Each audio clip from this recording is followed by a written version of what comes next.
Hello दोस्तों, आओ करें तैयारी में आपका स्वागत है। दोस्तों, आज की जो हमारी वीडियो होने वाली है इसमें हम करने जा रहे हैं उत्तर प्रदेश पीसीएस समीक्षा अधिकारी के लिए टेस्ट पेपर। और आज का जो टेस्ट है वो एसटीडी फॉर सिविल सर्विसेज का टेस्ट है। यहाँ पे हम टेस्ट 5 को डिस्कस करेंगे। दोस्तों, ये फुल लेंथ टेस्ट है। यहाँ पे हम टोटल 140 प्रश्नों को देखने वाले हैं। इसमें करंट अफेयर्स के क्वेश्चन भी इंक्लूड हैं, साथ ही इसमें मैथ और रीजनिंग के भी 10 क्वेश्चन इंक्लूड हैं। ये बहुत ही अच्छे क्वेश्चन है यहाँ पे, जिसे आज हम देखेंगे। इसका हम पूर्ण एनालिसिस करेंगे। और ये जो टेस्ट है ये बाइलिंगुअल टेस्ट है। इसको हिंदी मीडियम वाले, इंग्लिश मीडियम वाले, दोनों ही माध्यम के लोग देख सकते हैं। दोस्तों, इसके अलावा भी समीक्षा अधिकारी का जो टेस्ट पेपर है वो मेरे चैनल पे अवेलेबल है। जैसे एसटीडी फॉर सिविल सर्विसेज का ही 4 टेस्ट तक है, इसके बाद DIS का है, इसके अलावा जो है वो PCS मंत्रा के टेस्ट हैं। और भी जो अच्छी कोचिंग्स हैं, जो भी अच्छे इंस्टीट्यूट्स हैं, उनके भी टेस्ट पेपर को लेकर के हम आएंगे अपने चैनल पे। हम यहाँ पे कोशिश करेंगे कि ज़्यादा से ज़्यादा टेस्ट पेपर को कवर कराएं। तो आप प्लीज़ देखिएगा लगातार। और अगर आपको मेरी वीडियोस अच्छी लग रही है, आप चाहते हैं कि मैं इसी तरीके की वीडियोस और बनाऊं, आपके लिए और भी टेस्ट पेपर लेके आऊं, तो प्लीज़ आप मेरे चैनल को सब्सक्राइब करिए, मेरी वीडियोस को लाइक करिए, अपने फ्रेंड्स लोगों में ज़्यादा से ज़्यादा शेयर करिए, मुझे सपोर्ट करिए, जिससे मुझे एक मोटिवेशन मिले कि मैं और भी टेस्ट बनाऊँ। तो चलिए फिर हम प्रश्नों को देखना स्टार्ट करते हैं। यहाँ पे पहला क्वेश्चन है, वनों पर बढ़ते हुए ब्रिटिश नियंत्रण के संदर्भ में कौन सा कथन जो है वो सही है। तो पहला स्टेटमेंट है कि चेचू आदिवासियों ने 1920 के दशक में आंध्र प्रदेश के गुंटूर जिले से वन सत्याग्रह शुरू किया था। देखिए, ये बिल्कुल करेक्ट स्टेटमेंट है। जो वन सत्याग्रह का प्रारंभ हुआ था ये चेचू आदिवासियों के द्वारा गुंटूर जिलों में प्रारंभ किया गया था। यहाँ के जो किसान थे उन्होंने क्या किया था कि इन किसानों को अपने मवेशियों को जंगलों में चराने के लिए अनुमति नहीं थी। अगर वो जंगल में अपने पशुओं को चराने के लिए ले जाएंगे तो उनको भारी कर देना पड़ता था। और 1920 के टाइम में होता क्या है कि फसल उनकी खराब हो जाती है, उनके पास इतना नहीं होता है कि वो कर के रूप में दे सकें। तो उन्होंने ये निश्चय किया कि अब हम बिना शुल्क चुकाए ही अपने मवेशियों को जंगलों में जाएंगे, चराएंगे, और जो भी दंड होगा हम उसका भुगतान करेंगे। इसी से जो है वन सत्याग्रह का प्रारंभ होता है। सेकेंड स्टेटमेंट है इसके कि खारवाड़ आदिवासियों ने 1930 के दशक में बिहार के पलामू क्षेत्र से वन सत्याग्रह का शुरुआत किया था। तो भी बिल्कुल सही है। तो दोनों स्टेटमेंट जो है यहाँ पे सही है। तो इसका जो सही जवाब होगा वो सी हो जाएगा। नेक्स्ट हम लोग क्वेश्चन देखते हैं, क्वेश्चन नंबर 2। उत्तर प्रदेश की प्रमुख झीलों के संदर्भ में सूची 1 को सूची 2 से सुमेलित करना है और बताना है कौन सा सही आंसर है। तो यहाँ पे प्रमुख झील दी हुई है और उनका स्थान दिया हुआ है। देखिए, जो शेखा झील है, शेखा झील जो है वो अलीगढ़ में है। और चित्तौरा झील जो है ये बहराइच में है। सुरहाताल झील जो है ये बलिया में है। और फुल्लर झील जो है वो पीलीभीत में है।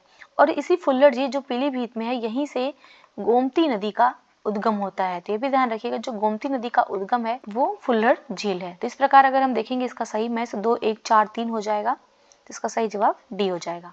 नेक्स्ट हम लोग क्वेश्चन देखते हैं, क्वेश्चन नंबर 3। नीचे 2 कथन दिए हैं, एक को अभिकथन कहा गया, दूसरे को कारण। अभिकथन है इसका कि वर्ष 1742 में डुप्ले की फ्रांसीसी गवर्नर के रूप में नियुक्ति की गई। कारण कि 1742 के बाद फ्रांसीसियों ने साम्राज्यवाद के विस्तार के रूप में अपना लक्ष्य निर्धारित किया था। देखिए, यहाँ पे ये दोनों ही स्टेटमेंट सही हैं और सही व्याख्या भी कर रहा है। इसका जो सही जवाब होगा वो सी हो जाएगा। होता क्या है कि जो फ्रांसीसी कंपनी थी उसका 1742 तक उनकी जो गतिविधि थी वो केवल व्यापार पर केंद्रित थी। वो चाहते थे कि हम सिर्फ व्यापार करेंगे, इसके आगे उनकी कोई नीति नहीं थी, कोई गतिविधि नहीं करते थे। परंतु 1742 के बाद क्या होता है, डुप्ले फ्रांसीसी गवर्नर बनकर आता है। ये बहुत दिमाग वाला आदमी होता है। फिर इसकी नीति से इसमें जो है एक परिवर्तन देखने को मिलता है इसके आने के बाद से। और वो अपनी जो नीति बनाते हैं वो साम्राज्यवाद विस्तार की ओर बढ़ाना स्टार्ट कर देते हैं। तो यहाँ पे ये दोनों ही सही है और सही व्याख्या भी कर रहा है। नेक्स्ट हम लोग क्वेश्चन देखते हैं, क्वेश्चन नंबर 4। निम्नलिखित में से कौन सा हिंदुस्तानी राग शीतकालीन ऋतु में सायंकाल में गाया जाता है। तो कौन सा राग है जो शीतकाल में गाया जाता है और वो भी शाम के टाइम पे गाया जाता है। देखिए, जिसका ए ऑप्शन है भैरव राग। जो भैरव राग है ये भोर में गाया जाता है। ये भोर में गाया जाता है और इसका जो ऋतु होता है ये किसी भी ऋतु में गाया जाता है। इसका कोई जरूरी नहीं है। तो अगर किसी भी ऋतु में हम इसको गा सकते हैं भैरव राग को। सेकेंड है हिंडोला राग। देखिए, जो हिंडोला राग है ये प्रातः काल में गाया जाता है और इसको गाया जाता है बसंत ऋतु में। और दीपक राग जो है, दीपक राग को गाया जाता है रात में गाया जाता है और ये ग्रीष्म काल में गाया जाता है। और जो श्री राग है ये शीतकालीन ऋतु में गाया जाता है और सायंकाल में गाया जाता है, इसलिए जो सही जवाब होगा वो डी हो जाएगा। नेक्स्ट हम लोग क्वेश्चन देखते हैं, क्वेश्चन नंबर 5। 57वें संशोधन अधिनियम 1987 के अंतर्गत 4 पूर्वोत्तर राज्यों की विधानसभाओं में अनुसूचित जनजातियों के लिए सीटें आरक्षित की गई थी, कौन सा उसमें नहीं है? तो देखिए क्वेश्चन में ये पूछ रहा है कि जो 57वां संविधान संशोधन किया गया था उसमें जो पूर्वोत्तर वाले राज्य हैं तो उसमें 4 राज्यों में जो अनुसूचित जनजातियां थी, जो एसटी लोग थे, उनके लिए सीटें आरक्षित किया गया था विधानसभा में। तो कौन सा ऐसा राज्य है जिनमें ये व्यवस्था नहीं की गई थी? देखिए इस संशोधन अधिनियम के तहत 4 राज्य थे। वो 4 राज्य कौन कौन से थे? तो अरुणाचल प्रदेश था, मेघालय था, मिजोरम था और नागालैंड था। मणिपुर नहीं था, इसलिए जो सही जवाब होगा वो डी हो जाएगा। नेक्स्ट हम लोग क्वेश्चन देखते हैं, क्वेश्चन नंबर 6। डचों द्वारा खोले गए कारखानों के संदर्भ में सूची 1 को सूची 2 से सुमेलित करना है और सही उत्तर का चयन करना है। तो जब डच कंपनी भारत में आई थी, इसने कहाँ कहाँ पे अपने कारखाने खोले थे और किस सन में खोले थे? देखिए जो डच कंपनी है ये पुलिकट में जो कारखाना खोलती है ये 1609 में खोलती है। सूरत में जो कारखाना खोलती है ये 1616 में खोलती है और चिंसूरा में जो कारखाना खोलती है वो 1653 में खोलती है और कोचीन में जो कारखाना खोलती है वो 1663 में खोलती है। इस प्रकार जो सही जवाब हो जाएगा इसका हो जाएगा ए, सही जवाब हो जाएगा। इसके अलावा भी ये ध्यान रखिएगा जो डच कंपनी है इसने जो अपना पहला कारखाना खोला था, फर्स्ट कारखाना, ये 1605 ईस्वी में खोला था और कहाँ पे खोला था? तो ये मसूलीपट्टनम में खोला था। मसूलीपट्टनम में इसने अपना पहला कारखाना खोला था। नेक्स्ट हम लोग क्वेश्चन देखते हैं, क्वेश्चन नंबर 7। फ्रेस्को शब्द से आप क्या समझते हैं? देखिए जो फ्रेस्को शब्द है ये चित्रकला से संबंधित है, भित्ति चित्रकला से संबंधित है। तो इससे आप क्या समझते हैं? तो इसका जो सही जवाब होगा वो बी हो जाएगा। ये एक प्रकार की चित्रकला की शैली है।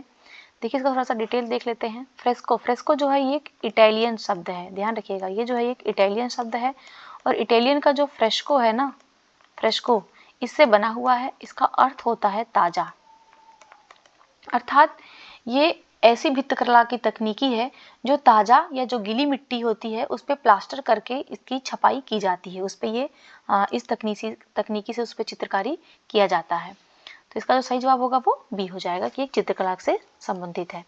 नेक्स्ट हम लोग क्वेश्चन देखते हैं, क्वेश्चन नंबर 8 नंबर क्वेश्चन है, गवर्नर जनरल की परिषद में विधायी और कार्यकारी कार्यों को पहली बार किस चार्टर अधिनियम से अलग किया गया था? तो गवर्नर जनरल की जो परिषद थी उसमें जो विधायी और कार्यकारी कार्य थे उनको किस गवर्नर जनरल की किस चार्टर से उसको अलग किया गया था? तो इसका जो सही जवाब हो जाएगा वो हो जाएगा डी, 1853 के चार्टर एक्ट से जो है वो पहली बार विधायी और कार्यकारी कार्यों को अलग किया गया था। इसके अलावा भी देखिए जो 1853 का जो चार्टर अधिनियम था ये सिविल सेवकों की जो भर्ती के लिए खुली प्रतियोगिता की व्यवस्था का आरंभ किया था। तो इसी से ध्यान रखिएगा जो सिविल सेवक थे, लिख देती हूँ मैं यहाँ पे, सिविल सेवकों की भर्ती के लिए खुली प्रतियोगिता जो इन्होंने प्रारंभ किया था इसी एक्ट के माध्यम से। और भी जो है चार्टर एक्ट इनको देख लेते हैं। जैसे 1813 का चार्टर एक्ट इंपॉर्टेंट है। इसमें क्या होता है, तो इसमें जो ईस्ट इंडिया कंपनी थी, ईस्ट इंडिया कंपनी का जो व्यापार के साथ एकाधिकार था उसको समाप्त कर दिया जाता है, परंतु चाय और चीन के साथ उसका जो एकाधिकार बना रहता है।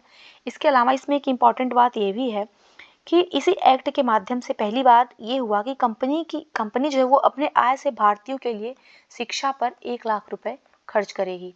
तो जो 1 लाख रुपए खर्च करने की बात किया गया था वो 1813 के चार्टर एक्ट से ही किया गया था। उसके बाद आता है 1833 का चार्टर एक्ट। इसमें क्या होता है, अभी हम देख रहे हैं ना, जो यहाँ पे ईस्ट इंडिया कंपनी थी जिसका व्यापार के लिए जो एकाधिकार था उसको समाप्त कर दिया गया, परंतु चाय और चीन के साथ बना था, यहाँ पे पूर्ण रूप से एकाधिकार को समाप्त कर दिया गया। यहाँ पे जो इसका एकाधिकार था इसको पूर्ण रूप से समाप्त कर दिया गया, अर्थात जो चाय और चीन इन दोनों के साथ भी एकाधिकार को समाप्त कर दिया गया। और इसी जो 1833 का चार्टर एक्ट था इसी के द्वारा बंगाल का जो गवर्नर जनरल था उसको भारत का गवर्नर जनरल बनाया गया था। तो ध्यान रखिएगा जो बंगाल का गवर्नर जनरल था वो भारत का गवर्नर जनरल बना। आप कमेंट में बताइएगा कि भारत के प्रथम गवर्नर जनरल कौन थे। नेक्स्ट हम लोग क्वेश्चन देखते हैं, क्वेश्चन नंबर 9। निम्न में से किसने इंडियन वुमेन फ्रॉम पर्दा टू मॉडर्निटी नामक पुस्तक लिखी है? ये बुक है इंडियन वुमेन फ्रॉम पर्दा टू मॉडर्निटी। देखिए इस बुक के जो लेखक हैं वो है बलराम नंदा। ध्यान रखिएगा, इसके जो लेखक हैं वो बलराम नंदा हैं। तो यहाँ पे तो इनका नाम ही नहीं दिया है, तो इसलिए इसका जो सही जवाब होगा वो डी हो जाएगा, इनमें से कोई नहीं। नेक्स्ट है क्वेश्चन नंबर 10। सूची 1 को सूची 2 से सुमेलित करना है और सही उत्तर का चयन करना है। यहाँ पे कढ़ाई दी हुई है और उसके संबंधित राज्य दिए हुए हैं। देखिए कांथा जो कढ़ाई है ये उड़ीसा और पश्चिम बंगाल की कढ़ाई है, ये ध्यान रखिएगा, उड़ीसा और पश्चिम बंगाल में की जाती है। धारनिया जो कढ़ाई है ये गुजरात में किया जाता है। गोटा जो कढ़ाई है ये राजस्थान की है। और शामी लामी जो कढ़ाई है ये मणिपुर की है। तो इसका जो सही मैच हो जाएगा वो 2, 4, 1, 3 होगा, तो ए इसका सही जवाब हो जाएगा। नेक्स्ट हम लोग क्वेश्चन देखते हैं, क्वेश्चन नंबर 11। लार ग्रंथियों तथा अग्न्याशय द्वारा कौन सा एंजाइम स्रावित किया जाता है जो भोजन में मंड के जल अपघटन में ग्लूकोज का उत्पादन करता है? देखिए वो जो एंजाइम है इसका नाम है एमाइलेज। इसका जो सही जवाब होगा वो बी हो जाएगा। एमाइलेज नामक जो एंजाइम है ये जो लार ग्रंथियां होती हैं तथा अग्न्याशय के द्वारा इसका स्राव होता है और ये भोजन में जो मंड के जो जल अपघटन होते हैं उनसे जो है ये ग्लूकोज निर्मित करता है। और माल्टोज क्या है? तो देखिए जो माल्टोज है ये डिसैकराइड्स को अलग अलग ग्लूकोज अणुओं में तोड़ता है। और लाइपेज क्या करता है? तो लाइपेज जो है ये एक पाचक एंजाइम है ये, और ये वसा का पाचन करता है। तो ध्यान रखिएगा ये जो है वसा का पाचन करता है लाइपेज। Next question number 12। 1867 में निम्नलिखित में से किसने धन की निकासी के सिद्धांत ड्रेन ऑफ वेल्थ थ्योरी को सामने रखा था, जिसमें उन्होंने कहा था कि ब्रिटेन भारत को पूरी तरह से खत्म कर रहा है? देखिए जो धन निकासी का सिद्धांत है ये सबसे पहले दिया था दादा भाई नौरोजी ने। तो इसका जो सही जवाब होगा वो सी हो जाएगा, दादा भाई नौरोजी। नेक्स्ट हम लोग क्वेश्चन देखते हैं, क्वेश्चन नंबर 13। भारतीय परिषद अधिनियम 1861 के संदर्भ में कौन सा कथन जो है वो सही है? तो पहला कथन है कि इस अधिनियम ने बंगाल, उत्तर पश्चिम प्रांतों और पंजाब के लिए नई विधान परिषदों की स्थापना का भी प्रावधान किया था। दूसरा है नई विधान परिषदों की स्थापना क्रमशः 1862, 1886 और 1897 में हुआ था। तो देखिए यहाँ पे दोनों स्टेटमेंट बिल्कुल करेक्ट है, जिसका जो सही जवाब होगा वो सी हो जाएगा। देखिए जो भारत परिषद अधिनियम 1861 था, इसके माध्यम से होता क्या है कि इसका उद्देश्य ही ऐसा था कि ऐसे परिषद बनाना जो संस्थागत हो तथा जिसमें भारतीय भी शामिल हो। और जो पहले भारतीय को शामिल किया गया था सबसे पहले, तो ध्यान रखिएगा 1862 में शामिल किया गया था। एक तो इसमें पटियाला के राजा, जो पटियाला के महाराजा थे उनको शामिल किया गया था। साथ ही बनारस के राजा को शामिल किया गया था। और सर दिनकर राव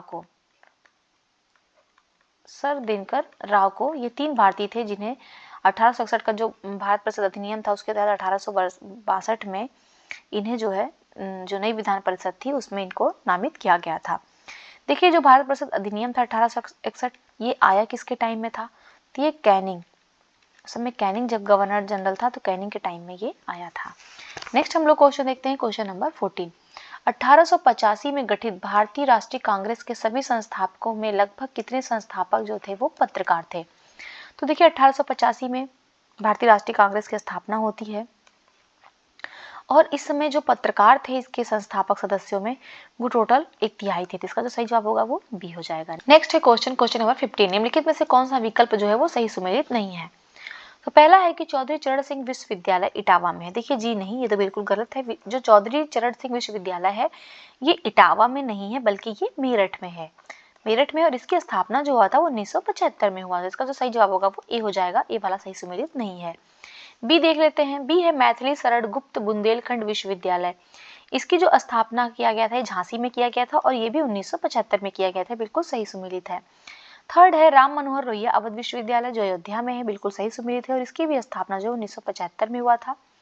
फोर्थ है महात्मा ज्योतिबा फुले रुहेलखंड विश्वविद्यालय जो बरेली में है और इसकी भी स्थापना 1975 में किया गया था। ये तीनों जो है सही सुमेलित है परंतु ए वाला नहीं था, इसलिए सही जवाब इसका ए हो गया। Next question number 16। घाघरा का युद्ध निम्नलिखित में से किस राज्य में लड़ा गया था? देखिए जो घाघरा का युद्ध होता है सबसे पहले तो ये देखिए इसका युद्ध जो होता है वो 1529 में होता है। तो कहाँ पे होता है ये? तो ये किसके बीच होता है? तो ये महमूद लोदी वर्सेस बाबर, जो भारत में मुगल साम्राज्य का संस्थापक है बाबर, इसके बीच होता है। इसमें बाबर जो है ये जीतता है इस युद्ध को, और ये लड़ा जाता है बिहार में। इसका जो सही जवाब होगा वो डी हो जाएगा। नेक्स्ट हम लोग क्वेश्चन देखते हैं, क्वेश्चन नंबर 17। सूची 1 को सूची 2 से सुमेलित करना है, सही उत्तर का चयन करना है। यहाँ पे कुछ समाचार पत्र दिए हुए हैं और उनके संपादक दिए हैं। देखिए जो सुधारक समाचार पत्र है, इसके संपादक जो है वो गोपाल गणेश आगरकर हैं, तो इसको 3 से मैच कर देंगे। और वॉइस ऑफ इंडिया जो समाचार पत्र है, इसके जो संस्थापक हैं ये दादा भाई नौरोजी हैं। और इंडियन सोशियोलॉजिस्ट जो न्यूज़पेपर है, इसका संस्थापक श्याम जी कृष्ण वर्मा है और गदर के लाला हरदयाल है। तो इसको जो मैच करेंगे, इसका जो सही जवाब होगा वो सी हो जाएगा। नेक्स्ट हम लोग क्वेश्चन देखते हैं, क्वेश्चन नंबर 18। निम्नलिखित घटनाओं पर विचार करना है और उनको कालक्रम में व्यवस्थित करना है। तो देखिए वर्नाक्यूलर प्रेस एक्ट, देखिए जो वर्नाक्यूलर प्रेस एक्ट आया था ये 1878 के समय में आया था। और इल्बर्ट बिल विवाद जो हुआ था ये 1883-84 में हुआ था। और डूरंड आयोग की जो स्थापना किया गया था ये 1893 में हुआ था। और तिब्बत के लिए जो यंग हस्बैंड मिशन आया था ये 1904 में आया था। तो अगर हम इनको कालक्रम में व्यवस्थित करेंगे तो पहले 1 है, फिर 2 है, फिर 3 है, फिर 4 है। तो इसका जो सही जवाब होगा वो बी हो जाएगा। नेक्स्ट हम लोग क्वेश्चन देखते हैं, क्वेश्चन नंबर 19। निम्नलिखित में से कौन सा विकल्प जो है वो सही सुमेलित नहीं है। तो यहाँ भारत में जो बौद्धों के प्रमुख तीर्थ स्थल हैं और देखना है वो कौन से राज्य में है। तो देखिए जो सिरपुर स्थल है ये छत्तीसगढ़ राज्य में है, ये बिल्कुल सही सुमेलित है। वज्रगिरी जो स्थल है ये कर्नाटक में नहीं है, तो इसका जो सही जवाब होगा वो बी हो जाएगा। ये कर्नाटक में नहीं है। वज्रगिरी जो स्थल है ये कहाँ पे है, तो ये उड़ीसा राज्य में है। तो ये जो है वो उड़ीसा राज्य में है। भरहुत जो स्थल है वो मध्य प्रदेश में बिल्कुल सही सुमेलित है। और कुशीनगर जो है वो उत्तर प्रदेश में भी बिल्कुल सही सुमेलित है। नेक्स्ट हम लोग क्वेश्चन देखते हैं, क्वेश्चन नंबर 20। मानव शरीर निम्नलिखित में से किस विटामिन का निर्माण नहीं करता है। तो विटामिन जो होते हैं वो मानव शरीर के लिए बहुत ही इंपॉर्टेंट होते हैं, परंतु मानव जो है वो अपने शरीर में मूल रूप से किसी भी विटामिन का निर्माण नहीं कर पाता है। लेकिन इसके कुछ अपवाद हैं, जैसे विटामिन के हो गया, विटामिन B12 हो गया, और इसके अलावा जो विटामिन टी है, ये 3 विटामिन का जो निर्माण है वो मानव शरीर में हो जाता है। तो इसका जो सही जवाब होगा वो हो जाएगा डी, इनमें से कोई नहीं। क्योंकि देखिए विटामिन के, विटामिन बी, विटामिन डी, इन तीनों का निर्माण जो है वो मानव शरीर में हो जाता है। विटामिन के जो है ये जो रक्त का थक्का बनता है ना, उसके जमने में ये सहायक करता, रक्त का थक्का बनने में ये सहायक होता है। और अगर विटामिन के की कमी हो जाती है तो व्यक्ति को ऑस्टियोपोरोसिस नामक रोग हो जाता है। विटामिन B12 जो है, देखिए जो विटामिन B12 है इसका जो रासायनिक नाम है वो कोबालमीन है। इसका जो रासायनिक नाम है वो कोबालमीन है। और इसकी कमी से व्यक्ति में जो है वो एनीमिया रोग हो जाता है। और विटामिन डी जो है इसका जो रासायनिक नाम है वो कैल्सीफेरॉल है। इसका जो रासायनिक नाम है वो कैल्सीफेरॉल है। और इसकी कमी से व्यक्ति में जो है वो हड्डियों में दर्द स्टार्ट हो जाता है। नेक्स्ट हम लोग क्वेश्चन देखते हैं, क्वेश्चन नंबर 21। 21 नंबर क्वेश्चन है, कर्क रेखा निम्नलिखित में से किस राज्य से होकर गुजरती है। देखिए जो कर्क रेखा है ये भारत में किस राज्य से होकर गुजरती है। तो ये भारत में टोटल 8 राज्यों से होकर गुजरती है। पहली चीज तो ये ध्यान रखिएगा। इसका एक ट्रिक है जो एनसीईआरटी में दिया हुआ है, मित्र पर गमछा झार। मित्र पर गमछा झार। मी से मिजोरम, त्र से त्रिपुरा, प से पश्चिम बंगाल, र से राजस्थान, ग से गुजरात, म से मध्य प्रदेश, छ से छत्तीसगढ़ और झार से झारखंड। तो यहाँ पे टोटल 8 हो गए। तो पूछ रहा है इनमें से किस राज्य से होकर के गुजरती है। तो इसका जो सही आंसर हो जाएगा वो हो जाएगा त्रिपुरा। सिर्फ त्रिपुरा से होकर गुजर रही है, असम, मेघालय और अरुणाचल प्रदेश नहीं है। Next question, question number 22। 1487 ईस्वी में बार्थोलोम्यू डियाज अफ्रीका के दक्षिणी सिरे पर पहुंच गया था, तब उस स्थान को केप ऑफ गुड होप कहा गया था।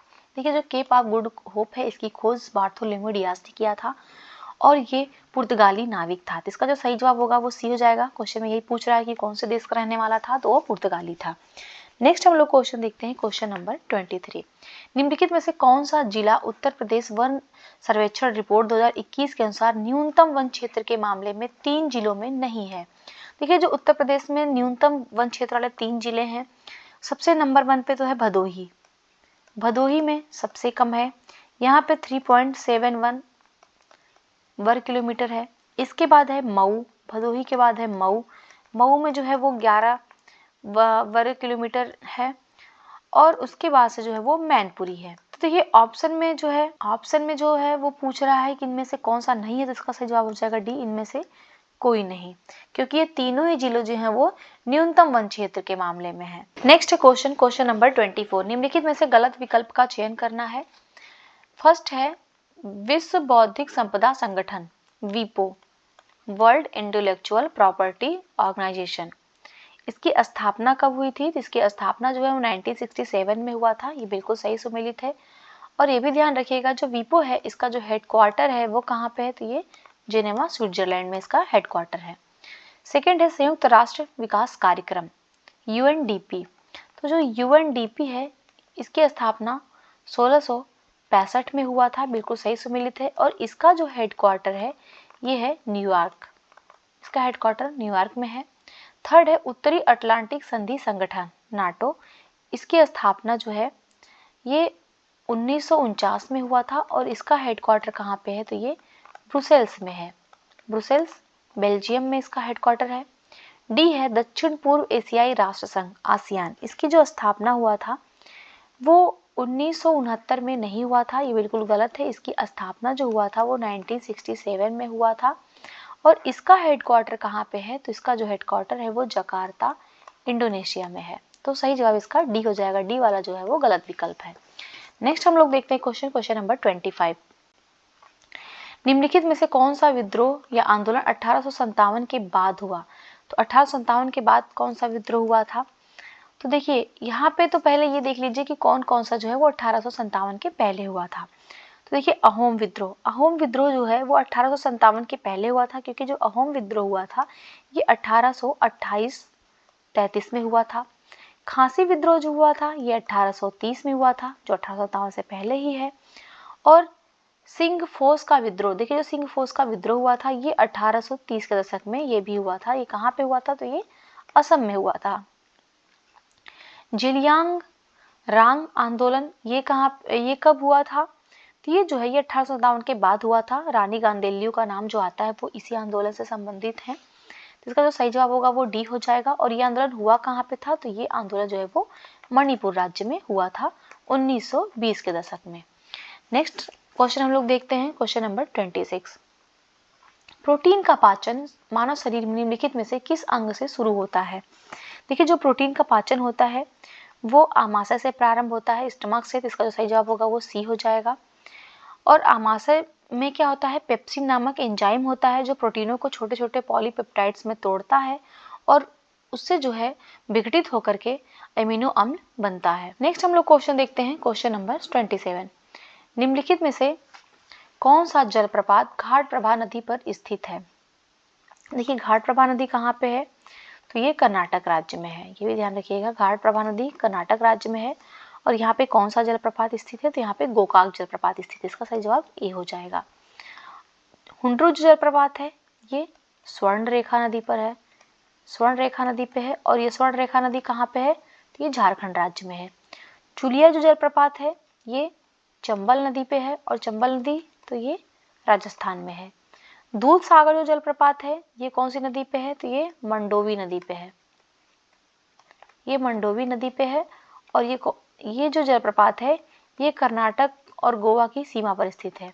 ये भी ध्यान रखिए, कर्नाटक व गोवा की सीमा पर ये जलप्रपात स्थित है। नेक्स्ट क्वेश्चन नंबर 28, नीचे दो कथन दिए हुए हैं, एक अभिकथन है और दूसरा कारणआर है। अभिकथन है लॉर्ड मिंटो ने चार्ल्स थियोसोफिकल मेटकाफ को महाराजा रणजीत सिंह के सिख दरबार में भेजा था। कारण है कि फ्रांस और रूस के बीच हुई एक संधि से लॉर्ड मिंटो ने अनुमान लगाया कि इस संधि के बाद वे अपना रुख भारत की ओर कर सकते हैं। देखिए यहाँ पे दोनों ही स्टेटमेंट सही हैं और ये सही व्याख्या भी कर रहा है। इसका सही जवाब सी हो जाएगा। होता क्या है कि लॉर्ड मिंटो यह देखते हैं कि जब फ्रांस और रूस के बीच उनकी संधि हो जाती है, वो संधि में प्रवेश कर देते हैं, तो उनको ये अनुमान होता है कि अब जो है वो मेरा अपना नजरिया जो है वो मुझे भारत की ओर करना पड़ेगा। इसी क्रम में वो क्या करते हैं, जो चार्ल्स थियोसोफिकल मेटकाफ है उनको महाराजा रणजीत सिंह के दरबार में भेजते हैं। नेक्स्ट हम लोग क्वेश्चन देखते हैं क्वेश्चन नंबर 29, भारतीय संविधान की एक विशेषता आपातकाल के दौरान मौलिक अधिकारों का निलंबन किस देश से लिया गया है। देखिए जो मौलिक अधिकारों का निलंबन है ये भारतीय संविधान में कौन से आर्टिकल में है, तो ये भी ध्यान रखिएगा, ये भारतीय संविधान के भाग 18 में अनुच्छेद 352 से लेकर के 360 तक ये प्रावधान दिया गया है, जिसमें आपातकाल है और संवैधानिक विफलता होने पर राष्ट्रपति शासन की बात करता है और वित्तीय आपातकाल की बात करता है। 3 प्रकार के आपातकाल की बात करता है और ये हमने ग्रहण किया है जर्मनी का जो वीमर संविधान है, जर्मनी का जो संविधान है वीमर, इससे हमने ग्रहण किया। इसका जो सही जवाब होगा वो बी हो जाएगा। देखिए साउथ अफ्रीका से हमने क्या लिया है, तो इसे तो हमने संविधान संशोधन लिया है, जो अनुच्छेद 368 के तहत हम संविधान संशोधन करते हैं, दक्षिण अफ्रीका से लिया है। आयरलैंड के संविधान से हमने नीति जैसे तत्वों को लिया है, डीपीएसपी को लिया है, और ऑस्ट्रेलिया के संविधान से हमने समवर्ती सूची को लिया है। नेक्स्ट है क्वेश्चन नंबर 30। लॉर्ड डलहौजी के व्यपगत का सिद्धांत डॉक्ट्रिन ऑफ लैप्स के संदर्भ में कालक्रम में व्यवस्थित करना है निम्नलिखित को। देखिए जो व्यपगत का सिद्धांत था यह लॉर्ड डलहौजी के समय में आया था। इसमें यह व्यवस्था था कि अगर किसी भी रियासत या राजा के पास उनकी पैतृक संतान या वारिस नहीं है तो उनका जो संपत्ति है या जो उनका राज्य है वो अपने किसी गोद लिए हुए को नहीं देंगे, बल्कि उस एरिया को कंपनी जो है वो अपने साम्राज्य में मिला लेगी। तो ये इन्होंने ऐसी नीति बनाई थी। इसी के क्रम में इन्होंने बहुत सारे राज्यों को अपने साम्राज्य में हड़पते हैं, मिलाते हैं। तो जो सबसे पहले इन्होंने मिलाया था वो सतारा को मिलाया था। सतारा को इन्होंने मिलाया था सबसे पहले 1848 में। इसके बाद ये मिलाते हैं संभलपुर व जैतपुर को, जैतपुर नहीं दिया है ध्यान रखिएगा, इसको 1849 में मिलाते हैं। इसके बाद वो बाघाट को मिलाते हैं 1850 ईस्वी में। फिर मिलाते हैं उदयपुर को 1852 ईस्वी में। और इसके बाद मिलाते हैं झांसी को, जो झांसी की रानी है वो इसी के खिलाफ लड़ी थी। फिर झांसी को मिलाते हैं 1853 ईस्वी में। अगर हम इसको क्रम में लगाएंगे सबसे पहले 3 आएगा, फिर 1 आएगा, फिर 4 आएगा, फिर 2 आएगा, जिसका जो सही जवाब हो जाएगा वो बी हो जाएगा। नेक्स्ट हम लोग क्वेश्चन देखते हैं, क्वेश्चन नंबर 31। डोलू कुनीथा निम्नलिखित में से किस दक्षिणी राज्य का परिषद पारंपरिक लोक नृत्य है। जो डोलू कुनीथा है ये कौन सा दक्षिणी राज्य का प्रसिद्ध पारंपरिक लोक नृत्य है, तो ये कर्नाटक राज्य का है। इसका जो सही जवाब होगा वो सी हो जाएगा। ये जो नृत्य है ये एक प्रकार का ड्रम नृत्य है, ये जो है वो एक प्रकार का ड्रम नृत्य है। इसमें डोलू नामक वाद्य यंत्र के नाम पर आधारित है ये, और इससे जो है वो कुरुबा समुदाय के लोग इसको प्रस्तुत करते हैं, ये भी ध्यान रखिएगा। नेक्स्ट हम लोग क्वेश्चन देखते हैं, क्वेश्चन नंबर 32।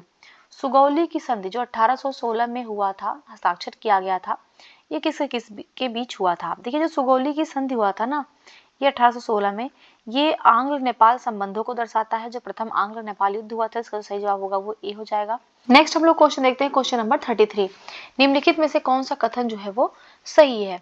तो पहला है इसमें कि मानव शरीर की सबसे बड़ी ग्रंथि यकृत लीवर होती है, बिल्कुल करेक्ट है। सेकंड है मानव शरीर की सबसे बड़ी अंतःस्रावी ग्रंथि जो है वो अटुव ग्रंथि, अटुव ग्रंथि को ध्यान रखिएगा, इसको थायराइड ग्लैंड भी बोलते हैं। तो अटुव ग्रंथि है, भी बिल्कुल सही स्टेटमेंट है। थर्ड है यकृत द्वारा पित्त का श्रावण किया जाता है। देखिए जो बाइल जूस का श्रावण होता है वो लीवर से होता है, भी बिल्कुल सही है। तीनों स्टेटमेंट जो करेक्ट है, इसका जो सही जवाब होगा वो ए हो जाएगा। नेक्स्ट हम लोग क्वेश्चन देखते हैं, क्वेश्चन नंबर 34। निम्नलिखित में से किस राज्य को 1818 ईस्वी में लॉर्ड वेलेस्ली की सहायक संधि के तहत शामिल नहीं किया गया था। देखिए जो सहायक संधि लाया था ये लॉर्ड वेलेस्ली लाया था, और ये 1798 ईस्वी में अपनाया था इसको। इसमें होता क्या था कि जो सहयोगी क्षेत्र होते थे, जो सहयोगी के क्षेत्र में एक ब्रिटिश सशस्त्र दल तैनात किया जाता था। इससे जो भी सहयोगी है, जो राज्य है जो इनसे नहीं जीतता था, उसे सहायक संधि करते थे और उसके दरबार में ये अपना एक सशस्त्र दल तैनात कर देते थे, और उसका पूरा पेंशन जो होता था वो रियासत के द्वारा दिया जाता था। और बदले में क्या कहा जाता था, उनसे वादा किया जाता था कि आपको कोई भी आंतरिक और बाहरी खतरा नहीं होगा, अगर ऐसा कोई खतरा होगा तो हम वादा करते हैं कि हम आपको बचाएंगे, आपकी मदद करेंगे। और इस संधि को सबसे पहले स्वीकार किया था, वो भी ध्यान रखिएगा, सबसे पहले इसको हैदराबाद ने अपनाया था। हैदराबाद इसको सबसे पहले स्वीकार किया था। उसके बाद इसको स्वीकार करता है जो मराठा पेशवा होता है बाजीराव द्वितीय, इसको बाजीराव सेकंड अपनाता है। तो कौन इसमें शामिल नहीं है पूछ रहा है। देखिए इसमें जो है सिंधिया भी अपनाता है, जोधपुर, मचेरी, बूंदी सभी इसको अपनाते हैं। तो इसका क्वेश्चन में कोई भी सही जवाब नहीं मिल रहा है, क्योंकि इन सभी लोगों ने जो है ये सहायक संधि को अपनाया था। नेक्स्ट हम लोग क्वेश्चन देखते हैं, क्वेश्चन नंबर 35। निम्नलिखित में से कौन सा भारतीय राज्य म्यांमार की सीमा को स्पर्श करता है? तो जो म्यांमार की सीमा को स्पर्श करने वाले राज्य है वो है अरुणाचल प्रदेश। अरुणाचल प्रदेश स्पर्श करता है, नागालैंड करता है, इसके अलावा मणिपुर करता है और फिर मिजोरम करता है। तो ऑप्शन में दिया है कोई भी राज्य नहीं, जिसका जो सही जवाब होगा वो डी हो जाएगा, इनमें से कोई नहीं। Next question, question number 36। Phosphorus के लिए आवश्यक नहीं है। तो फास्फोरस किसके लिए आवश्यक नहीं है? तो पौधों में श्वसन, पौधों में प्रकाश संश्लेषण, सी है पौधों में पोषक तत्वों के स्थानांतरण, डी है इनमें से कोई नहीं। देखिए जो फास्फोरस है ये पौधों में श्वसन, पौधों में प्रकाश संश्लेषण, इसके अलावा जो और भी अन्य रासायनिक क्रियाएं होती हैं पौधों में, उसके लिए ये आवश्यक होता है। तो इसका जो सही जवाब होगा वो सी हो जाएगा। फसलों में पोषक तत्व के स्थानांतरण के लिए फास्फोरस आवश्यक नहीं है, स्थानांतरण के लिए जो है वो पोटेशियम आवश्यक होता है। ध्यान रखिएगा, पोटेशियम जो है वो आवश्यक होता है फसलों में पोषक तत्वों के स्थानांतरण के लिए। फास्फोरस जो है पौधों में श्वसन और पौधों में प्रकाश संश्लेषण के लिए आवश्यक होता है। नेक्स्ट क्वेश्चन हम लोग देखते हैं, क्वेश्चन नंबर 37। निम्नलिखित में से किस पुराण की रचना मिथिला क्षेत्र में की गई थी? तो कौन सा पुराण है जिसकी रचना मिथिला में किया गया था?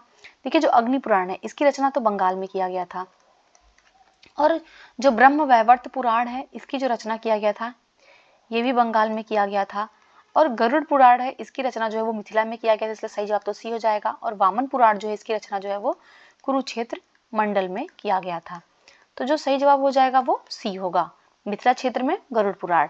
नेक्स्ट हम लोग क्वेश्चन देखते हैं, क्वेश्चन नंबर 38। कौन सी नदी प्रारंभ में गौरी गंगा तथा भारत नेपाल सीमा पर काली नदी के नाम से जानी जाती है? देखिए ये शारदा नदी के बारे में बात किया जा रहा है, इसलिए इसका सही जवाब डी हो जाएगा, शारदा नदी। शारदा नदी जो है ये प्रारंभ में गौरी गंगा नाम से जानी जाती है, और बाद में ये जो नेपाल सीमा बॉर्डर होता है वहाँ पे काली गंगा के नाम से, काली नदी के नाम से ये जानी जाती है। नेक्स्ट हम लोग क्वेश्चन देखते हैं, क्वेश्चन नंबर 39। गवर्नर जनरल से संबंधित निम्न में से कौन सा विकल्प जो है वो सही सुमेलित नहीं है? देखिए जो लॉर्ड विलियम बेंटिक है, लॉर्ड विलियम बेंटिक के शासन काल में जो है ठगी प्रथा का दमन किया गया था, बिल्कुल सही है, इसका दमन 1830 में किया गया था। उस समय जो गवर्नर जनरल था वो विलियम बेंटिक था। वारेन हेस्टिंग्स के समय में रोहिल्ला का युद्ध हुआ था, और ये युद्ध जो हुआ था ये 1774 में हुआ था। लॉर्ड कार्नवालिस के समय में बंगाल की अस्थायी बंदोबस्त आया था, और ये था समय 1793 में। लॉर्ड डलहौजी के समय में विधवा पुनर्विवाह अधिनियम पास हुआ था, और ये टाइम था 1856। तो यहाँ पे देखिए सारे ही स्टेटमेंट जो है वो करेक्ट हैं, तो कौन सा नहीं सुमेलित है? तो कोई ऑप्शन ही नहीं है, तो यहाँ पे ध्यान रखिएगा, इसका जो आंसर होगा ये ऑल करेक्ट है, ये ध्यान रखिएगा। नेक्स्ट हम लोग क्वेश्चन देखते हैं, क्वेश्चन नंबर 40। नवीनतम खनिज डेटा 2022 के अनुसार कार्ड्स के उत्पादन में कौन सा राज्य जो है वो पहले स्थान पर है? तो देखिए जो कार्ड्स के उत्पादन में पहले स्थान पर है वो है राजस्थान, सही जवाब इसका सी हो जाएगा। राजस्थान जो है वो पहले पे है, दूसरे पे है आंध्र प्रदेश, और तीसरे पे है तेलंगाना। नेक्स्ट हम लोग क्वेश्चन देखते हैं, क्वेश्चन नंबर 41। निम्नलिखित में से गलत विकल्प का चयन करना है, कौन सा विकल्प जो है गलत दिया हुआ है? तो सहारनपुर उत्तर प्रदेश का सबसे उत्तरी जिला है। देखिए ये बिल्कुल सही है, ध्यान रखिएगा, उत्तर प्रदेश का जो उत्तरी जिला है वो सहारनपुर है, और ये किसके साथ बाउंड्री शेयर करता है, किस राज्य के साथ? तो ये हिमाचल प्रदेश के साथ अपना जो सीमा है वो साझा करता है। और जो सबसे दक्षिणी जिला है यूपी का वो है सोनभद्र, और सोनभद्र की सीमा किसके साथ लगती है? तो इसकी सीमा जो है वो छत्तीसगढ़ के साथ लगती है। ललितपुर, ललितपुर जो है वो उत्तर प्रदेश का सबसे पूर्वी जिला है। तो देखिए ललितपुर जो है वो सबसे पूर्वी जिला नहीं है, पूर्वी जिला सबसे क्या है? तो वो है बलिया, ध्यान रखिएगा, पूर्वी जिला जो है वो बलिया है, और बलिया अपना जो बाउंड्री शेयर करता है वो बिहार से करता है। तो क्वेश्चन में गलत विकल्प ही चयन करना था, तो गलत तो सी हो गया। नेक्स्ट भी देख लेते हैं, उत्तर प्रदेश का जो सबसे पश्चिमी जिला है वो है शामली, शामली सबसे पश्चिमी जिला है, और ये अपनी बाउंड्री शेयर करता है हरियाणा से। नेक्स्ट हम लोग क्वेश्चन देखते हैं, क्वेश्चन नंबर 42। भारत वन स्थिति रिपोर्ट 2021 के संदर्भ में बताना है कौन सा कथन जो है वो सही है?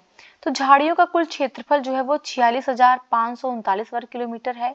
मैंग्रोव आवरण का कुल क्षेत्रफल 4,992 वर्ग किलोमीटर है। देखिए यहाँ पे दोनों ही स्टेटमेंट जो है वो करेक्ट है, इसलिए इसका जो सही जवाब होगा वो सी हो जाएगा, 1 और 2 दोनों करेक्ट हैं। Next question, question number 43।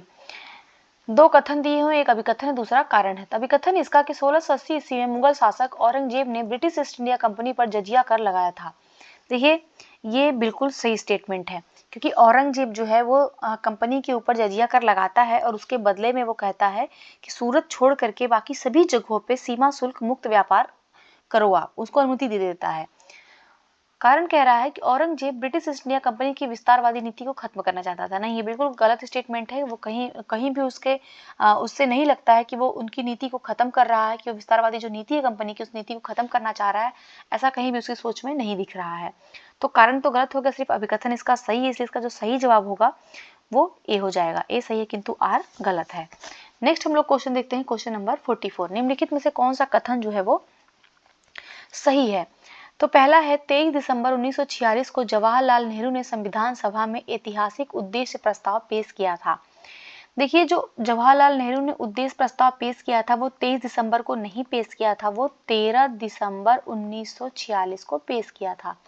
इस प्रकार तो ये स्टेटमेंट गलत हो गया। सेकंड है 25 जनवरी 1947 को संविधान सभा द्वारा उद्देश्य प्रस्ताव को सर्वसम्मति से स्वीकार किया गया था। इसको जो स्वीकार किया गया था वो 22 जनवरी 1947 को किया गया था। इस वजह से दोनों स्टेटमेंट गलत हैं, तो सही जवाब इसका डी हो जाएगा। ना ही एक सही है ना ही दो। नेक्स्ट हम लोग क्वेश्चन देखते हैं, क्वेश्चन नंबर 45। पेलाग्रा रोग किस विटामिन की कमी के कारण होता है? देखिए जो पेलाग्रा रोग होता है ये नियासिन विटामिन की कमी के कारण होता है, इसलिए इसका सही जवाब सी हो जाएगा। नियासिन नियासिन जो है वो विटामिन B3 का नाम है। और थायमीन को B1 कहते हैं और इसकी कमी से जो है वो बेरी-बेरी रोग होता है। ये भी ध्यान रखिएगा, बेरी-बेरी रोग कौन सी विटामिन की कमी से होता है? तो विटामिन B1 जिसको थायमीन कहते हैं। राइबोफ्लेविन जो है विटामिन B2 का नाम है और इसकी कमी से चिलोसिस रोग हो जाता है। जो चिलोसिस रोग होता है वो विटामिन B2 की कमी से होता है। नेक्स्ट हम लोग क्वेश्चन देखते हैं, क्वेश्चन नंबर 46। निम्नलिखित में से किसने पार्थ पराक्रम व्यायोग पुस्तक की रचना किया है? ठीक है, जो पार्थ पराक्रम व्यायोग जो पुस्तक है इसकी जो रचना किया है वो प्रहलादन ने किया है। इसका जो सही जवाब होगा वो सी हो जाएगा। सोमदेव ने किसकी रचना किया है? तो ये ललित विग्रह राज की रचना किया है। धनंजय ने किसकी रचना किया है? तो इन्होंने 10 रूपक की रचना किया है। और जयचंद ने किसकी रचना किया है? तो रंभा मंजरी की रचना जो है वो जयचंद ने किया है। नेक्स्ट क्वेश्चन है क्वेश्चन नंबर 47। निम्नलिखित में से कौन सी घटना वायसराय लॉर्ड मेयो के शासनकाल से संबंधित थे? तो पहला है कलकत्ता, बंबई और मद्रास में उच्च न्यायालय की स्थापना। देखिए कलकत्ता, बंबई और मद्रास में जो उच्च न्यायालय की स्थापना हुआ था ये 1865 में हुआ था और उस समय जो गवर्नर जनरल था वो लॉर्ड जॉन लॉरेंस था। तो ये जॉन लॉरेंस के समय में हुआ था, ना कि लॉर्ड मेयो के काल में हुआ था। तो इसका जो पहला तो गलत हो गया। सेकेंड है भारतीय सांख्यिकी सर्वेक्षण की स्थापना, ये जो है वो लॉर्ड मेयो के काल में हुआ था। और कृषि एवं वाणिज्य विभाग की स्थापना ये भी लॉर्ड मेयो के काल में हुआ था। और राज्यों में रेलवे व्यवस्था का शुभारंभ, ये तीनों ही जो है ये मेयो के काल से संबंधित है। इसलिए जो सही जवाब होगा इसका 2, 3, 4 हो जाएगा। तो 20 का सही जवाब हो गया। ए वाला तो गलत हो गया। नेक्स्ट हम लोग क्वेश्चन देखते हैं, क्वेश्चन नंबर 48। उत्तर प्रदेश राज्य के निम्नलिखित में से किस जिले में एक पुरातत्व स्थल चौपानी मांडो का उत्खनन किया गया है? तो देखिए जो चौपानी मांडो स्थल है ना ये उत्तर प्रदेश के प्रयागराज में, इसका सही जवाब बी हो जाएगा। और इसकी जो खोज किया था चौपानी मांडो की, वो खोज किया था वीडी मिश्र ने। तो वीडी मिश्र ने जो है इसकी खोज किया था 1967 ईस्वी में। नेक्स्ट हम लोग क्वेश्चन देखते हैं, क्वेश्चन नंबर 49। भारत के प्रमुख प्राक सैंधव स्थलों के संदर्भ में सूची 1 को सूची 2 से सुमेल करना है, बताना है कौन सा आंसर जो है वो सही है। देखिए राजस्थान में सोथी स्थल है। पंजाब में कौन सा स्थल है? तो पंजाब में रोहिला है। हरियाणा में कौन सा स्थल है? तो हरियाणा में भिराना है। और गुजरात में जो है वो कुंतासी है। तो इसका जो सही मैच होगा 1, 3, 2, 4 होगा। तो ए इसका सही जवाब हो जाएगा। नेक्स्ट हम लोग क्वेश्चन देखते हैं, क्वेश्चन नंबर 50। निम्नलिखित में से किसके नेतृत्व में सम्मेलन पत्रिका का प्रकाशन प्रयागराज से प्रारंभ किया गया था? तो जो सम्मेलन पत्रिका है इसका प्रकाशन जो है वो प्रयागराज से हुआ था। और इसके जो प्रकाशक हैं वो पंडित राम नरेश त्रिपाठी है। जिसका जो सही जवाब होगा वो बी हो जाएगा, Pandit Ram Naresh Tripathi. Next question number 51। निम्नलिखित में से कौन सा वाक्य जो है वो सही है? तो पहला है एसिटिलीन गैस का उपयोग वनस्पति तेल से घी बनाने में किया जाता है। देखिए जो वनस्पति तेल से घी बनाने में प्रयोग किया जाता है ये एसिटिलीन गैस का नहीं किया जाता है बल्कि हाइड्रोजन गैस का किया जाता है। यहाँ पे हाइड्रोजन गैस का प्रयोग किया जाता है, इसलिए पहला स्टेटमेंट तो गलत हो गया। सेकेंड है जंग रहित लोहा बनाने में क्रोमियम धातु का उपयोग किया जाता है। देखिए बिल्कुल सही, अगर जंग रहित लोहा बनाना है तो उसमें हम क्रोमियम को मिलाते हैं। थर्ड है बेकेलाइट का निर्माण फिनाल और फार्मेल्डिहाइड के संघनन के द्वारा किया जाता है। ये भी बिल्कुल सही स्टेटमेंट है, तो 2 और 3 सही हैं, तो इसका जो सही जवाब होगा वो बी हो जाएगा। नेक्स्ट हम लोग क्वेश्चन देखते हैं, क्वेश्चन नंबर 52। निम्नलिखित में से कौन सा विकल्प जो है वो सही सुमेलित नहीं है। फसल दिया हुआ है और उत्पादन में प्रथम स्थान दिया है, तो फसल भिंडी है। भिंडी में प्रथम कौन है, तो भिंडी में गुजरात है। प्याज में प्रथम कौन है, तो प्याज में जो है वो महाराष्ट्र है। आलू में प्रथम कौन है, तो आलू में उत्तर प्रदेश है। और मसाला में प्रथम कौन है, तो मसाला में जो प्रथम है वो मध्य प्रदेश है, ना कि कर्नाटक है, इसलिए सही जवाब इसका डी हो जाएगा। डी वाला जो है वो सही सुमेलित नहीं है। नेक्स्ट है क्वेश्चन नंबर 53। निम्नलिखित में से कौन सा स्टेटमेंट जो है वो सही है। पहला है जलवायु परिवर्तन प्रदर्शन सूचकांक ग्रीन पीस के द्वारा जारी किया जाता है। देखिए ये गलत स्टेटमेंट है, क्योंकि जलवायु परिवर्तन प्रदर्शन सूचकांक जो है इसको जर्मन वॉच इसको जारी करता है, ना कि ग्रीन पीस। सेकंड है रेड डाटा बुक प्रकृति के संरक्षण के लिए अंतरराष्ट्रीय संघ द्वारा प्रकाशित की जाती है, तो ये बिल्कुल सही स्टेटमेंट है। थर्ड है living planet report world wide fund for nature द्वारा प्रकाशित किया जाता है, तो ये भी बिल्कुल करेक्ट स्टेटमेंट है। तो 2 और 3 सही है, इसलिए इसका जो सही जवाब होगा वो बी हो जाएगा। नेक्स्ट हम लोग क्वेश्चन देखते हैं, क्वेश्चन नंबर 54। निम्नलिखित में से कौन सा विकल्प जो है वो सही सुमेलित नहीं है। तो यहाँ पे कुछ भौगोलिक संकेतक दिए हैं और उनसे संबंधित राज्य दिया है। तो सोजत मेहंदी कहाँ की है, देखिए सोजत मेहंदी जो है वो राजस्थान की है। मिंडोली केला जो है, मिंडोली केला ये महाराष्ट्र का नहीं है, ध्यान रखिएगा, ये महाराष्ट्र का नहीं है बल्कि ये गोवा का है। तो इसका जो सही जवाब होगा क्वेश्चन का वो तो बी हो जाएगा, बी वाला सही सुमेलित नहीं है। सी देख लेते हैं, रतौलाम उत्तर प्रदेश का है, बिल्कुल सही सुमेलित है। और उत्तर प्रदेश में भी कहाँ का, तो ये बागपत का रतौलाम है। हाथी मिर्च मणिपुर की, बिल्कुल सही सुमेलित है। नेक्स्ट हम लोग क्वेश्चन देखते हैं, question number 55। Professor Ganesh Lal निम्नलिखित में से किस राज्य के वर्तमान राज्यपाल हैं। देखिए जो प्रोफेसर गणेश लाल हैं ये वर्तमान में ओडिशा राज्य के राज्यपाल हैं, इसका सही जवाब सी हो जाएगा। बिहार के राज्यपाल कौन है, तो ये फागू चौहान है। राजस्थान के कौन है, राजस्थान के जो राज्यपाल हैं वर्तमान वो श्री कलराज मिश्र हैं, ये कलराज मिश्र हैं। और गुजरात के कौन है, सॉरी आचार्य देवव्रत हैं, आचार्य देवव्रत हैं। यूपी के कौन है, आप कमेंट में बताइएगा। नेक्स्ट हम लोग क्वेश्चन देखते हैं, क्वेश्चन नंबर 56 नंबर क्वेश्चन है, निम्नलिखित में से कौन सा सही है। पहला है स्वीडन यूरोपीय संघ के देशों में पहला देश है जिसने फिलिस्तीन को आधिकारिक रूप में मान्यता दिया है। देखिए बिल्कुल सही स्टेटमेंट है, फिलिस्तीन को जो आधिकारिक रूप में देश के रूप में मान्यता दिया है वो पहला देश स्वीडन है, और ये स्वीडन जो है वो पहला यूरोपीय संघ का देश है। सेकंड है स्वीडन सरकार ने 30 अक्टूबर 2014 को आधिकारिक तौर पर फिलिस्तीन राज्य को मान्यता दिया था। देखिए दोनों स्टेटमेंट बिल्कुल करेक्ट, इसका सही जवाब सी हो जाएगा। नेक्स्ट हम लोग क्वेश्चन देखते हैं, क्वेश्चन नंबर 57। भोपाल में हुई त्रासदी के बाद भारत सरकार ने भारतीय संविधान के किस अनुच्छेद के अंतर्गत पर्यावरण संरक्षण अधिनियम 1986 बनाया था। देखिए जो भोपाल में गैस त्रासदी हुआ था उसके बाद से जो भारत सरकार है उसने पर्यावरण संरक्षण अधिनियम 1986 बनाया, और ये अम्ब्रेला लेजिस्लेशन के नाम से भी इसको जाना जाता है, ये ध्यान रखिएगा, ये भी अम्ब्रेला लेजिस्लेशन इसके नाम से इसे जाना जाता है। और इसके तहत हमारे संविधान में अनुच्छेद 253 जोड़ा गया था, तो सही जवाब ये हो जाएगा, अनुच्छेद 253 के तहत इसको बनाया गया था। नेक्स्ट हम लोग क्वेश्चन देखते हैं, क्वेश्चन नंबर 58। पानीपत के तीनों युद्धों के संदर्भ में कौन सा स्टेटमेंट सही है। देखिए जो पानीपत का प्रथम युद्ध हुआ था ये 1526 में हुआ था, और इस युद्ध में बाबर ने जो है विजय प्राप्त किया था। ये युद्ध जो हुआ था बाबर वर्सेस इब्राहिम लोदी के बीच हुआ था। सेकेंड जो है पानीपत का द्वितीय युद्ध 1556 में होता है, और इस युद्ध में अकबर जीतता है, और इसमें जो है अकबर के साथ अकबर वर्सेस हेमू के बीच ये युद्ध होता है। थर्ड है पानीपत की तीसरी लड़ाई जो 1761 में लड़ी गई थी। इस लड़ाई में अहमद शाह अब्दाली है और इसके वर्सेस मराठाओं के बीच होती है, इसमें मराठाओं की जो है बहुत बुरी तरीके से हार हो जाती है। तो ये तीनों स्टेटमेंट सही है, तो इसका जो सही जवाब होगा वो ए हो जाएगा। नेक्स्ट हम लोग क्वेश्चन देखते हैं, क्वेश्चन नंबर 59। निम्नलिखित में से किस शहर में हाल ही में भारत की पहली पैरा बैडमिंटन अकादमी की स्थापना की गई है? तो भारत का पहली पैरा बैडमिंटन अकेडमी की जो स्थापना किया गया है ये लखनऊ में किया गया। इसका सही जवाब सी हो जाएगा, उत्तर प्रदेश के लखनऊ में किया गया है। नेक्स्ट हम लोग क्वेश्चन देखते हैं, क्वेश्चन नंबर 60। किस यात्री के अनुसार भारत में अकाल नहीं पड़ता था और यहाँ दास प्रथा का प्रचलन भी नहीं था? देखिए जो स्टेटमेंट दिया था, ये बात किया था मेगास्थनीज ने। इसका जो सही जवाब होगा वो डी हो जाएगा।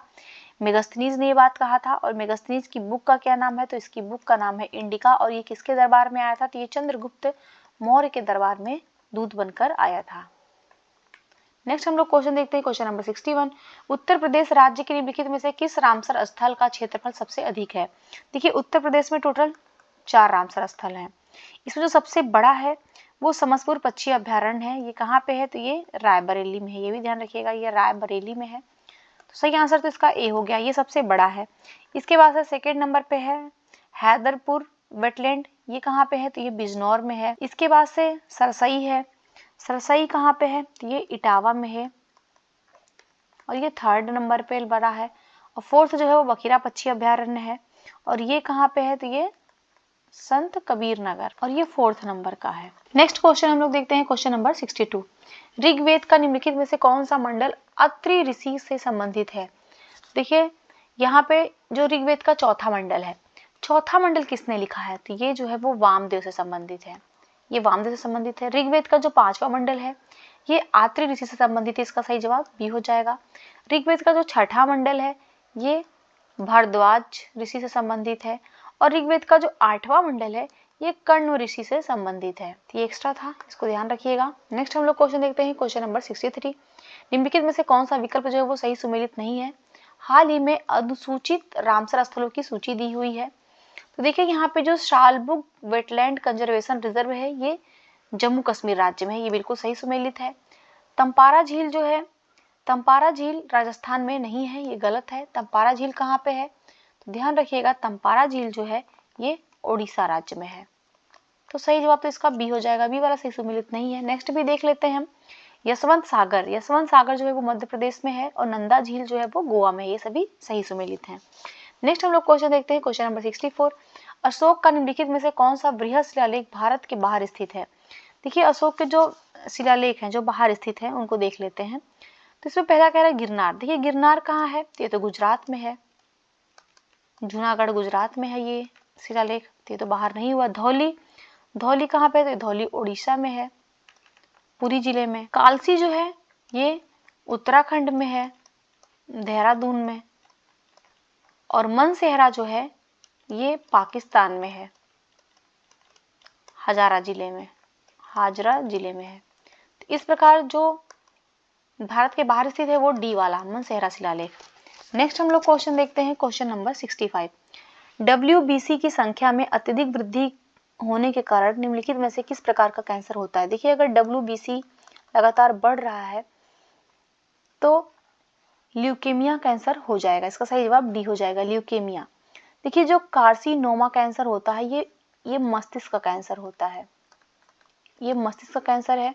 सार्कोमा जो है ये पेशियों का कैंसर है और लिम्फोमा जो है ये अस्थि मज्जा जिसको हम लोग बोन मैरो कहते हैं, तो ये अस्थि मज्जा का कैंसर है जिसको लिम्फोमा कहा जाता है।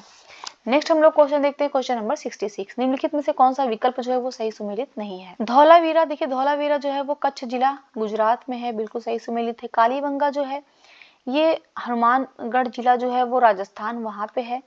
आलमगीरपुर जो है ये सहारनपुर जिला नहीं है, ध्यान रखिएगा, ये मेरठ जिला है उत्तर प्रदेश का। तो सही जवाब तो सी हो गया, सी वाला सही सुमेलित नहीं है। डी वाला भी देख लेते हैं। बनावली जो है ये फतेहाबाद जिला हरियाणा में है। नेक्स्ट हम लोग क्वेश्चन देखते हैं, क्वेश्चन नंबर 67। बलबन ने निम्नलिखित में से कौन सा विभाग बनाया था? तो बलबन कौन सा विभाग बनाया था? तो बलबन ने जो है इसके समय बहुत ज्यादा मंगोल आक्रमण हो रहे थे, उनसे सुरक्षा के लिए ये बनाता है दीवाने अर्ज। इसका तो सही जवाब होगा वो ए हो जाएगा, दीवाने अर्ज। ये सैन्य विभाग था, इसका निर्माण जो है वो बलबन करता है। दीवाने बंदगान, इसका जो है ये फिरोज शाह तुगलक इसका निर्माण करता है। और दीवाने कोही एक कृषि विभाग था और इसके जो स्थापना करता है वो मोहम्मद बिन तुगलक करता है। और दीवाने खैरत जो है ये फिरोज शाह तुगलक के समय इसकी स्थापना होती है। नेक्स्ट हम लोग क्वेश्चन देखते हैं, क्वेश्चन नंबर 68। थॉमसन सीडलेस किस फल की प्रमुख किस्म है? देखिए जो थॉमसन सीडलेस है ये अंगूर की प्रमुख किस्म है, तो इसका सही जवाब डी हो जाएगा। इसमें जो है ये बीज रहित होता है, इसमें बीज नहीं होते हैं और इसमें जो है एक पत्ती रंग की त्वचा होती है इस अंगूर में और उसमें शुगर की जो मात्रा होती है बहुत ज्यादा होती है। नेक्स्ट हम लोग क्वेश्चन देखते हैं, क्वेश्चन नंबर 69। निम्नलिखित में से कौन सा विकल्प जो है वो गलत है? गलत विकल्प का चयन करना है। तो ए है उष्णकटिबंधीय फल। उष्णकटिबंधीय फल कौन है? तो शरीफा है, बिल्कुल सही सुमिलित है। शरीफा को इंग्लिश में क्या कहते हैं? तो कस्टर्ड एप्पल कहते हैं। उपोष्णकटिबंधीय फल जो है वो आवाकाडो है, ये भी बिल्कुल सही है। और शीतोष्णकटिबंधीय फल जो है वो आलू बुखारा भी बिल्कुल सही सुमेलित है। तो गलत विकल्प कौन है? तो डी हो जाएगा, इनमें से कोई नहीं, क्योंकि ये तीनों ही जो है वो करेक्ट है। नेक्स्ट हम लोग क्वेश्चन देखते हैं, क्वेश्चन नंबर 70। निम्नलिखित में से गलत विकल्प का चयन करना है। तो भारत में कपास का दूसरा सबसे बड़ा उपभोक्ता है। देखिए जो भारत है ये विश्व में दूसरा सबसे बड़ा उपभोक्ता, भारत विश्व में कपास का दूसरा सबसे बड़ा उपभोक्ता है, ये बिल्कुल सही है। पहला कौन है? तो ध्यान रखिएगा, पहला जो है वो चीन है। बी है कि विश्व में कुल कपास उत्पादन का 20% भारत में उत्पादित किया जाता है। देखिए भारत में 20% नहीं 25% उत्पादित किया जाता है, इसलिए सेकंड वाला गलत हो गया। इसका जो आंसर है वो बी हो जाएगा, लेकिन और भी विकल्प को हम चेक कर लेते हैं। सी है कस्तूरी कॉटन। देखिए कस्तूरी कॉटन जो है वो भारतीय कपास का अब तक का पहला ब्रांड है, ये बिल्कुल सही है। और भारत का जो प्रमुख कपास है वो विश्व कपास व्यापार में कस्तूरी कॉटन के रूप में भेजा जाता है, ये भी बिल्कुल करेक्ट स्टेटमेंट है। नेक्स्ट हम लोग क्वेश्चन देखते हैं, क्वेश्चन नंबर 71। निम्नलिखित में से कौन सा कथन जो है वो सही है? भारतीय वायुसेना ने हाल ही में अपना 90वां स्थापना दिवस मनाया है। देखिए बिल्कुल सही है, अभी वायुसेना ने अपना जो है 90वां स्थापना दिवस मनाया है और इसकी स्थापना कब होती है? स्थापना दिवस कब है? तो ये भी ध्यान रखिएगा, 8 अक्टूबर को इसका स्थापना दिवस होता है।